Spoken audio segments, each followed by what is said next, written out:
ஒரு ஏழை கிராமத்தில் ஒரு விவசாயிக்கு வயது அதிகமானதால் இறக்கும் தருவாயில் இருந்தார். தம் பிள்ளைகள் பொறுப்பில்லாமல் இருப்பதை பற்றி கவலையாக இருந்தார்.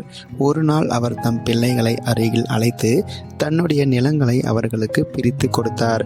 அது மட்டுமல்லாமல் அந்த நிலங்களில் ஓரிடத்தில் ஓரடி ஆழத்தில் புதையல் இருப்பதாக சொன்னார். அதை நீங்கள் தேடி எடுத்துக்கொள்ளும்படி சொல்லிவிட்டு இறந்து போனார்.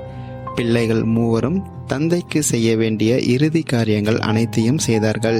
அதன்பின் அவர்கள் குறிப்பிட்ட புதையலை தேடி எடுப்பதற்காக நிலத்தை தோண்ட ஆரம்பித்தார்கள்.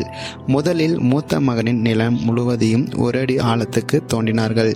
புதையல் எதுவும் கிடைக்கவில்லை.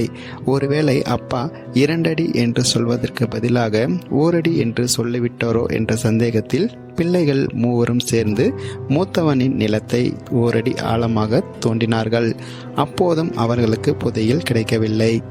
எப்படியும் புதையலை கண்டுபிடித்து விட வேண்டும் என்ற நெறியில் 2வது மகனின் நிலத்தையும் 2 அடி வரை தோண்டினார்கள்.